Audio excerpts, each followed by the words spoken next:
Dan untuk mengupdate informasi dari Cianjur, telah terhubung bersama kami anchor CNN Indonesia, Alfian Raharjo. Selamat malam, Alfian. Mungkin Anda bisa ceritakan kepada kami di mana lokasi Anda saat ini dan bagaimana penanganan korban gempa serta bantuan sampai dengan hari ini. Baik, terima kasih Reza. Saat ini saya berada di Pendopo, Kabupaten Cianjur, Jawa Barat. Dan memang beberapa waktu yang lalu, tepatnya pada pukul 17, disampaikan perkembangan terbaru terkait dengan apa saja temuan-temuan dan apa saja upaya-upaya yang sudah dilakukan oleh BNPB, kemudian oleh pemerintah terkait dengan bencana yang terjadi pada hari Senin lalu.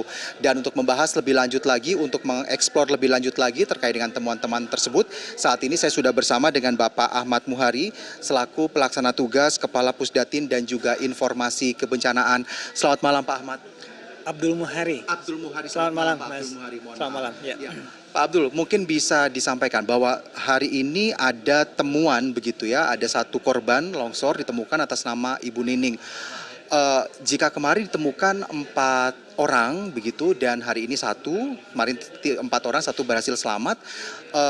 Apa yang menyebabkan sebenarnya kendala-kendala apa yang ditemui di lapangan sebenarnya ketika akhirnya temuan ini hanya bisa berhasil menemukan 1 korban saja di lokasi longsoran ini?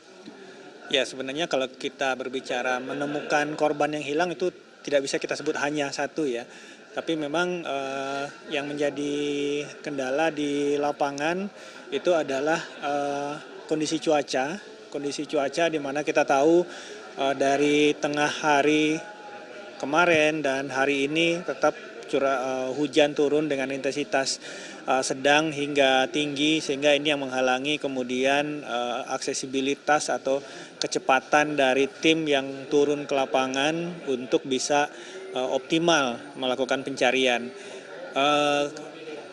Untuk personil sendiri sebenarnya ini lebih dari cukup, alat perangkat juga memadai, tetapi kondisi khususnya di satu tempat desa Cijedil itu struktur tanahnya juga masih cukup labil, sehingga benar-benar kalau kita berbicara prinsip dari pencarian tetap mengutamakan keselamatan tim pencari, maka ketika hujan turun tentu saja tim benar-benar harus melihat kondisi apakah mungkin dilanjutkan atau tidak.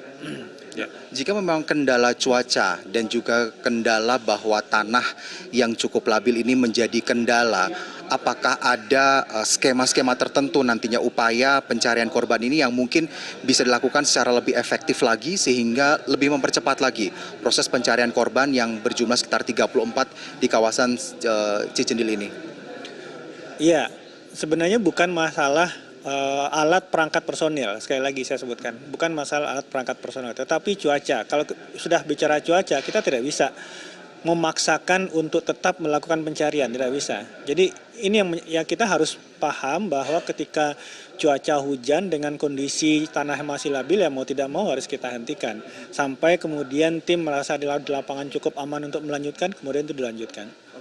Lalu kemudian bagi keluarga yang misalnya ada laporan begitu ya, bahwa sampai saat ini belum berhasil menemukan anggota keluarganya. Tadi di dalam konferensi pers nyatakan untuk bisa menyampaikan ke posko. Mungkin bisa secara lebih detail lagi posko di mana warga ini bisa mendatangi, ataukah bisa melalui hotline tertentu agar warga ini bisa melaporkan bahwa anggota keluarganya masih dinyatakan hilang begitu Pak? Iya, jadi yang permasalahan yang kita temui dari kemarin juga ada yang melaporkan jumlah meninggal, jumlah hilang yang mungkin di luar dari angka yang secara resmi dirilis oleh BNPB. Kita sudah menelusuri dan memang yang kita temui di lapangan, angka-angka korban jiwa, angka-angka meninggal ini tidak disertai dengan keterangan nama, keterangan identitas. Misalkan kalau keluarga A melaporkan ada anggota saya yang hilang, namanya ini, usia sekian, jenis kelamin ini, ciri-ciri seperti ini. Nah, itu yang tidak kita temui, sehingga data ini kita sisir semua, sehingga saat ini tadi disampaikan oleh Pak Kepala BNPB dari 39 korban yang masih hilang, itu kita tahu identitasnya semua. Ini yang kita pastikan. Untuk nama-nama korban yang mungkin dilaporkan tapi tidak ada identitas, kita harapkan itu keluarga yang melaporkan bisa melihat sendiri atau bisa menambahkan informasi itu supaya pencariannya jelas. di mana kira-kira yang bersangkutan, alamatnya di mana, ciri-cirinya seperti apa. Jadi lebih terarah. Ini juga lebih mengefektifkan kita ke dalam menyusun rencana operasi. Tidak mungkin kita berbicara dengan angka yang banyak tapi tidak ada nama, tidak ada informasi lanjutan. Benar. Jadi ini yang kita sisir lagi, kita telusuri ke desa, kita habiskan waktu dari pagi hingga tengah hari tadi untuk benar-benar mendata ulang, kita tanya ke kepala desanya apakah benar data segini, dan seterusnya. Inilah kemudian kita konsolidasikan keluar angka yang 39, itu 32-nya itu warga Cijedil dan 7 merupakan warga melintas yang memang ada saksi mata menyatakan 7 orang ini bukan warga Cijedil tapi melintas kebetulan pada saat gempa itu ada di lokasi itu.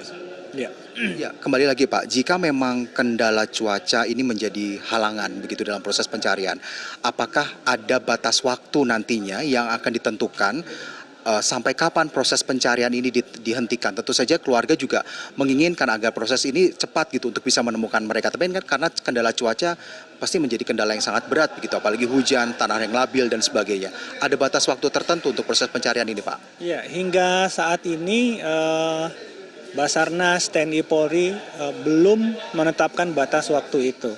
Karena kemarin seperti yang disampaikan pada saat press release kami sore hari, dari 4 orang korban yang ditemukan, ada 1 anak berumur 6 tahun yang masih hidup. Artinya kita belum boleh untuk kehilangan harapan itu. Apapun yang terjadi, tim tetap berusaha seoptimal mungkin mengejar yang 39 ini. Harus ditemukan itu target yang disampaikan oleh Kepala BNPB. Tentu saja dengan tetap memperhatikan keselamatan tim di lapangan, tapi target ini harus kita kejar. Tadi dalam Presiden juga menyampaikan bahwa upaya pencarian harus terus dilakukan, berbagai macam upaya harus terus dilakukan. Selain itu juga Presiden menyampaikan terkait dengan pendistribusian logistik bantuan kepada para pengungsi gitu. Mengingat kemarin masih banyak pengungsi yang mengeluh bahwa logistik dan sebagainya, tapi hari ini tadi bahwa sebagian besar sudah menerima logistik ini. Bagaimana proses untuk mempercepat penyampaian distribusi logistik ini? Mengingat juga kontur lapangan, kemudian kendala lapangan juga sangat ditemui dalam pendistribusian logistik ini, Pak. Ya, yang paling mengetahui kondisi di lapangan dalam hal ini tentu saja perangkat desa, kemudian Babinsa dan Babin Kaptipmas. Itu kenapa tadi kita sudah menetapkan alur kerja pelaporan kebutuhan dan distribusi logistik di hari berikutnya. Dari hari sebelumnya, siang hingga malam hari, itu dari tiap-tiap titik pengungsian melaporkan ke perangkat desa kebutuhan mereka masing-masing, itu dikompilasi oleh perangkat desa. Kepala desa atau siapapun perangkat desa itu kemudian melaporkan ke camat yang kemudian besok paginya jam 8 itu melaporkan kepada kami. Kami berdasarkan laporan camat itu akan mengambil logistik di 2 gudang yang sudah kita siapkan, kemudian dengan bantuan mobil transportasi dari polsek-polsek terdekat itu membawa ke camat yang melaporkan ke kantor camat tadi. Dari camat di situ sudah harus menunggu itu delivery-nya dari jam 9 mungkin sampai jam 12. Itu camat dari di kantor camat perangkat desa sudah menunggu. Ini yang kemudian akan membawa distribusi bantuan ini tetap dikawal oleh Satpol PP, TNI Polri sampai ke posko pengungsian terpusat maupun posko pengungsian terpisah bagi masyarakat yang mengungsi di sekitar rumahnya. Kenapa alur ini harus kita bangun? Bisa kita bayangkan kalau masyarakat yang mengungsi saat terpisah ini kemudian datang berduyun-duyun ke gudang kita ngambil satu-satu tanpa ada mekanisme yang jelas. Kita bisa bayangkan tentu banyak sekali tanpa ada mendiskreditkan siapapun, tapi peluang-peluang seperti ini mungkin akan crowded dan memancing chaos nantinya ketika seluruh masyarakat datang di satu titik. Nah ini makanya kita bangun sistem yang berjenjang dari perangkat desa paling kecil, RT, RW, kepala dusun, naik ke kepala desa, lurah, camat mengantar, kita antarkan kembali kebutuhan ke camat, kemudian didistribusi. Hari ini pagi tadi 14 camat dari 15 kecamatan terdampak itu sudah melaporkan. jam 8 pagi. Satu lagi camat yang terlambat mungkin mengumpulkan kebutuhan desanya melaporkan sore tadi jam 3 itu juga sudah kita dorong. Kita harapkan mulai besok ini para perangkat desa ini mulai disiplin untuk bisa jam 8 pagi sudah mengantarkan kebutuhannya supaya dari kami pun keluar barang dari gudang itu minimal sebelum jam 10 pagi itu sudah bisa terdelivery ke titik masing-masing.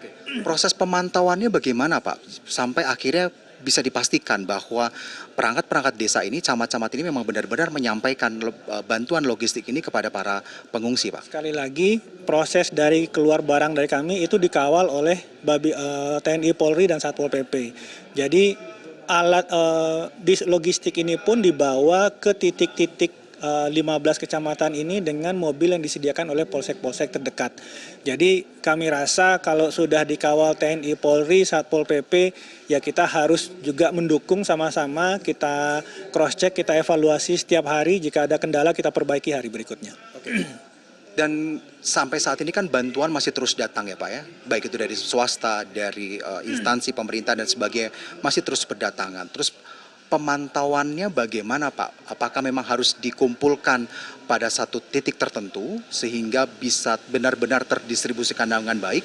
Atau bagaimana? Karena kan ada beberapa lembaga swadaya masyarakat yang secara sporadis begitu ya, tanpa berkoordinasi secara langsung gitu, membagikan bantuan-bantuan ini secara langsung begitu Pak?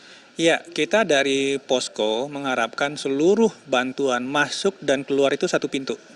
Bagaimanapun satu komando dalam kegiatan tanggap darurat ini sangat penting. Jadi kita menghimbau untuk segenap elemen masyarakat yang akan menyumbangkan, mendonorkan, membantu dan berkontribusi dalam meringankan beban saudara-saudara kita yang terdampak ini.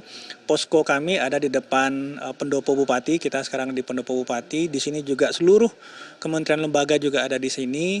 Disampaikan kepada kami di posko utama, kemudian kita simpan di 2 gudang yang alur barang masuk keluar itu tercatat semua. Jadi silakan nanti teman-teman media juga melihat transparansi dan akuntabilitas dari proses keluar masuknya barang itu, dan kita juga menggandeng TNI Polri, Satpol PP untuk menjaga ketika barang ini sudah keluar dari gudang kita itu benar-benar sampai kepada warga masyarakat yang membutuhkan.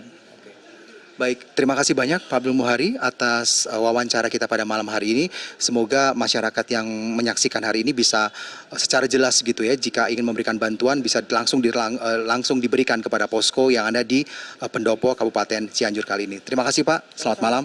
Ya, demikian tadi wawancara saya bersama dengan Bapak Abdul Muhari selaku pelaksana tugas Kepala Pusdatin dan juga Informasi Kebencanaan. Langsung kita kembalikan kepada Reza. Baik, Alfian, mungkin singkat saja, ini ada informasi juga bahwa permasalahan dalam proses evakuasi adalah dengan adanya warga yang tidak berkepentingan datang ke lokasi. Saya bisa mengutip tadi Kepala BNPB Letjen TNI Suharyanto mengatakan bahwa untuk TNI dan juga Polri diminta untuk tidak ragu mengusir warga yang tidak berkepentingan untuk datang ke sana. Dan bahkan dari laporan Anda pagi tadi juga mengatakan bahwa rekan-rekan media bahkan sudah tidak diizinkan untuk dekat ke lokasi evakuasi. Mungkin Anda bisa gambarkan kepada kami, apakah memang banyak sekali warga yang datang ke sana yang tidak berkepentingan gitu, Alfian? Ya, benar sekali Reza, bahwa memang pada kenyataannya masih banyak warga yang ingin datang hanya sekedar untuk melihat lokasi bencana yang terjadi di kawasan Cianjur ini. Dan tadi seperti yang terjadi di kawasan Cijendil, Cugenang, Kabupaten Cianjur, Jawa Barat ini yang dikunjungi oleh Presiden Joko Widodo, memang kita tidak diizinkan langsung mendekat ke lokasi karena melihat struktur tanah yang labil, kemudian banyak struktur bangunan yang sudah mulai retak-retak yang justru nantinya akan menjadi bahaya baru bagi para orang-orang yang hanya sekedar ingin melihat-lihat dan sebagainya. Tak heran maka kalau aparat kepolisian dan juga tentara disiagakan di beberapa titik. Namun kenyataannya memang karena terbatasnya personel begitu ya, tidak semua daerah bisa dijaga oleh aparat TNI dan juga Polri begitu. Jadi saya berharap begitu bagi warga yang hanya sekedar ingin melihat-lihat dan sebagainya, mungkin Anda bisa melihatnya melalui media massa begitu ya, karena media massa saat ini sudah begitu gencar menyampaikan berbagai macam informasi sehingga bisa mendapatkan perkembangan terbaru, informasi terbaru dari media yang menyampaikan informasi tersebut. Begitu Reza. Baik, tadi juga dikatakan mengenai cuaca yang labil begitu ya. Kami harapkan, besar harapan kami besok cuaca lebih baik sehingga memang proses evakuasi bisa dihasilkan lebih baik lagi daripada hari ini. Terima kasih Alfian Raharjo melaporkan dari Cianjur, Jawa Barat. Selamat bertugas kembali dan selalu jaga kesehatan di sana.